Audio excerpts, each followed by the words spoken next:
eye in the bucket as well. What is going on, lads? It's Billy the Kid here, and today I've got another Battlefield 3 commentary for you lads today. In the gameplay I was playing on Grand Bazaar Conquest and I was using the support class with the Type 88 light machine gun. Just love the Type 88. It's got a really high rate of fire, not as high as the M249, but I feel it's a little bit more accurate in sustained suppressing fire, and that's why I love the Type 88. So I hope you enjoyed the gameplay. It was a very good match, but sadly my PlayStation froze before the actual end of the match, and it looked like it was going to go either way, so I was pretty good. But anyway, I hope you enjoyed the gameplay. Now, the commentary I'm going to be doing today is going to be on a subject that a lot of people, including, a lot of people in the press have been talking about, and that is the educational value of video games. Now, in the past, video games have gotten really, really big within the past, 10 years since the PlayStation 3 really was introduced. Excuse me. But, video games are continuing to get bigger and bigger with every year. The first video game was, what, Pong, I think? Yeah, I'm pretty sure Pong was just the world's first video game, and that was released back in late 70s, early 80s. And since then, now we have Battlefield 3, we have GTA 5 coming out soon, and, all these fantastic new, amazingly graphic video games. In terms of graphic, I mean in terms of the graphics, not in killing people or anything like that. But there are some people out there that say, no, video games are stupid, they have zero educational value, they don't teach people anything, they're making our young people more stupid, more, retarded and all that. And, both sides have some good points and both sides have some bad points.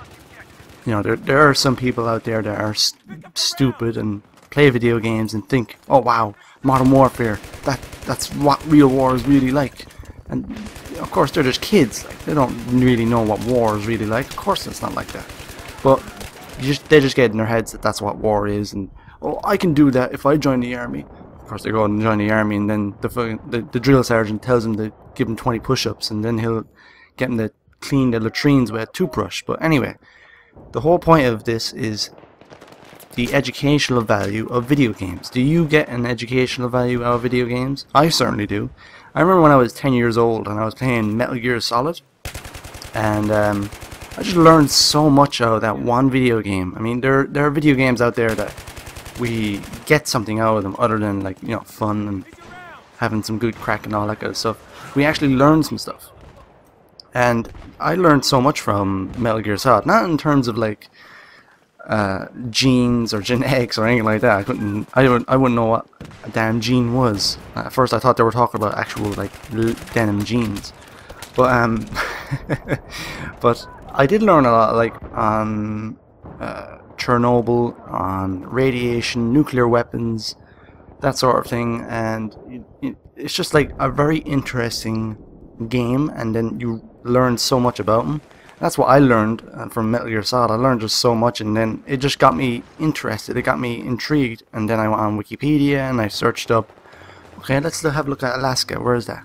I knew where Alaska was, but I wanted to see if Shadow Moses Island was real, and I was good at that. It wasn't, but I did realize that they did base Shadow Moses off several islands in the Fox Archipelago, and that's what I mean.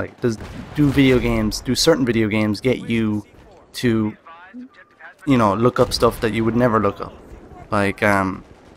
There is an actual real life nuclear weapon treaty called the START Treaty, which means Strategic Arms Reduction Treaty. Now, I didn't know what the hell that meant when I was 10 years old, but it still got me thinking, okay, they're talking about this thing in the codec calls. I want to see what it means. So I looked it up, and sure enough, there's a START Treaty, and then actually not recent, there was a recent START Treaty, which means they have to reduce the nuclear weapons to, I think, 20,000 each or something like that. So that's what I mean. Do video games give you an educational value? Not only do they give you an educational value, but it's proven in research that they improve your hand-eye coordination because you're using a mouse or a keyboard, or if you're playing on console you use a controller, and they raise a player's self-esteem, which means you're more confident. You're more confident to go out in actual reality and do stuff you'd never thought you'd be able to do. And you know, say if there's a video game that in which the characters are speaking a different language, you might be intrigued. Okay, I want to go and learn that language. I want to go and learn Russian because the Russians have a really good language. Or I want to go learn French or Spanish or whatever. So that's what I mean. Like, do video games have an educational value? Yes, they do. Do I learn stuff from video games? Yeah, I do. Do you learn stuff from video games? And not only that, but there's plenty of different types of video games. There's sport video games, there's action, there's adventure, there's puzzle, there's RPGs, there's MMOs. The list is endless on how many video games you can play and still get an educational value out of them. I mean, for example, like, for nearly 20 years people have constantly played one type of video game and never deviated, and only when they get into contact with friends saying, oh lad, you have to check this video game out, it's a different one than you might play, but hey, you might enjoy it, and then they'll get hooked onto that type of video game. Say for like, for example, I'm going all over the place with this commentary, for example, I really rarely play any sport type of video games. I'm not really interested in sports at all. Don't play soccer, any sport at all. But my brother is mad into football, FIFA, and normally when he's not living with me anymore, but whenever I go down to visit him, we'll play some games of FIFA. And even though I don't know how to play soccer, all I know is you had to kick the ball in the net. Pretty simple. But yeah, that's what I mean. Like, I'm not going to be interested in renting out FIFA or buying FIFA, but I still enjoy myself and get an educational value because, for example, I don't know what offside is in football. So when I remember when I went offside in the game, and I said, "What the fuck? Like, what is offside?" So I asked him, "What is offside?" And he tried to explain to me, but I still don't understand. But that's the point I'm trying to make. Do you get an educational value out of video games? And there are people out there, you know, media people, people in the media like to paint a black picture on video games. Whenever something bad happens because of a video game, they're very quick to jump on the boat and say, "Ha, this video game is very violent."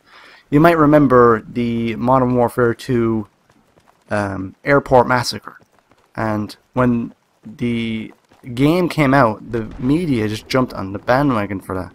They really did. They just went all over the shop and said, this is an extremely violent video game. And of course, they're going to get these panelists who are specialists in video game violence, and they'll say, yes, this video game should be banned and all that.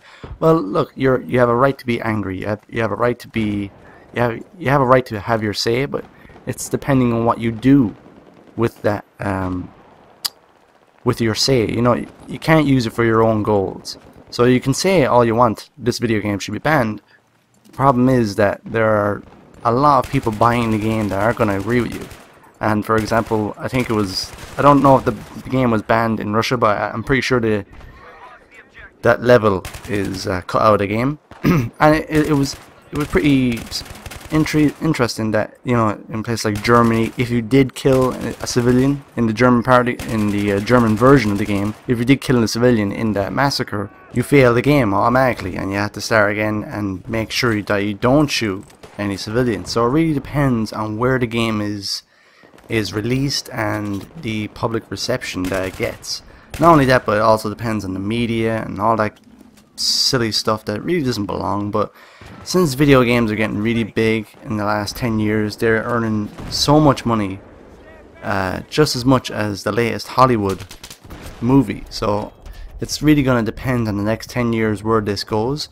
But not only that, but there are also many cases of video games getting banned in many countries, especially Australia. If you remember the game Manhunt, and I think its sequel, Manhunt 2, I think they were completely banned in Australia. Not only in Australia, but probably in other countries as well. But I know that Australia is an example. But so, you know, it really depends on like I said, it really depends on the country and what its perception of video games in terms of its government. That's what it really is all about. But not only that, but you can get like so much education. Like, you say, if you're interested in computers or IT, video games give you that. So that's what I want to know from you guys. Do you get an educational value out of video games, or do you just play them for fun? I know I do. I do pretty much both, and get educational and fun value out of them. So lads, this commentary is finally wrapping up. I hope you enjoyed the gameplay. I really did enjoy the Type 88 light machine gun in this particular match. I just wish it didn't freeze up before the end of it. I was kind of hoping that I would see my kill death ratio and how much, you know, score I did and all that stuff. But oh well, it seems to happen a lot more often now with the freezing problem. So I hope you enjoyed the gameplay. I hope you enjoyed the commentary. Please like, share, subscribe, all the good crack, and I'll talk to you later.